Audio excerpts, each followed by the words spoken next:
give you any other description. And then say, afterwards, I was very weak, but with a monstrous appetite. And then I left my friend's homestead and returned to South Africa. Every step of the way, I seemed like a person reborn. It was a feeling that no words can describe. And when I asked my friend by letter afterwards, what was this God flesh? He said it had been the flesh of a puana. What we call grace. Yes, sir. People who say that these things don't exist had better think again. They are tangible, they are smellable, and furthermore, they are edible if you are willing to take the risk. In Africa, we have an ancient custom whose existence many people deny today, that anything that claims to be a god should be eaten. There are places in Africa even now where if you are a spiritual person and you are sick, well, let me tell you what happened to me in the country today called Zaire. I got sick, sir. I was undergoing yet another of my 7 initiations, and I fell sick from very bad running stomach.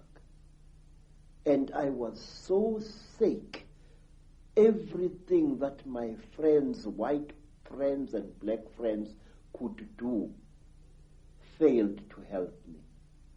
And then, one night, some of my teachers came to me and requested that since I was going to die, would I please allow them the honor of eating me after death? Now, sir, it's a very good thing to be invited to a dinner, but not when you happen to be part of the menu. And I recovered so quickly that I escaped from that area in one of their ramshackle buses, and I never went back. Thank you very much. Fear can be a wonderful medicine sometimes, and it was with me. Do you think, Credo, that those senses that you experience, that really heightened sense of everything, of oneness, of whatever, are the very senses that the Chittahuli have manipulated out of us? I do, sir. I do very much. They were senses like no human being possesses. May I add, no human being possesses anymore. It was as if at one time, sir, a voice was speaking in my head, a very amazing voice. And after that, my powers of prophecy were intensified. This is what I think. We human beings are holier and more wonderful than we think we are. And I feel we lost something at some time in the course of our development, or shall I say, in the course of our manipulation. Credo, this is fascinating information, which I'm sure many people in the UFO research community will be very, very interested in. That is that these grey extraterrestrials, or grey figures, whatever they are, don't actually really look like that. They're almost in disguise. Yes, sir, they are. And I will tell you why. Grey aliens have died in various parts of Africa. They have been killed, and they are very, very quick to recover the bodies of their friends, which have fallen out of their crashed spacecraft. But sometimes African sangomas steal these bodies before they can be recovered. And believe me, sir, I have heard and I've seen that butchering a corpse of one of these creatures is extremely hard work.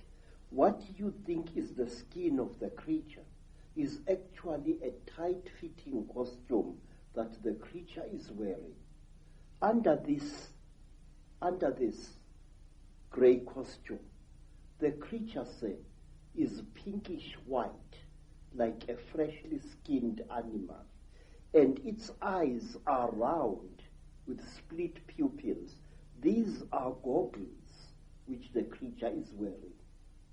Now, how do I know that? In order to dismember a creature like this, incidentally we call them mantindane in Zulu, which means the tormentors, the torturers. In order to dismember a creature like this, you need a brand new axe from the trading store, a heavy axe sharpened to a razor's edge in order to cut through the creature's skin. The creature's skin, say, is not adhering to the flesh. You know, my skin is clinging to my flesh, yes, but the creature, there is a gap between the creature's flesh and its supposed skin. This is a material and not a skin. So the creature is actually wearing two garments. It's wearing a completely skin-tight garment which covers its entire body, and it is wearing an overall along these lines. Very often there are no gloves, and here, to cut up a mantindane, you need very, very sharp iron, and you have got to be a strong person even to reach its flesh. But once you have cut through the cover, the close-fitting covering, you can just open the whole thing and see the dead creature's flesh underneath it. And is it reptilian? Yes, sir. It is. I will tell you how the creature looks like without its grey skin.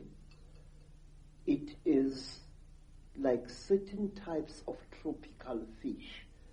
It's like the belly of that type of fish that is fried in South Africa to make fish and chips. That grey fish, that long grey fish. The texture of its real skin is like that. But the blood vessels are very close to the surface. In fact, not so long ago, Mr. Icke, right here in South Africa, several hundred school children, some black, some colored, were terrorized by a creature they called Pinky Pinky, a creature which looked as if it had been skinned alive. That was a mantindane without its skin or costume. It's interesting when you're talking about the black eyes of these greys being a cover for something, and then you have the stories of the men in black who seem to interact not very positively, to say the least, with people involved in UFO and UFO investigation and stuff. And these men in black have these black goggle-like sunglasses, which are almost a mirror of the same. Exactly, sir. But let me tell you that over the last 100 years or so, the men in black have become westernized.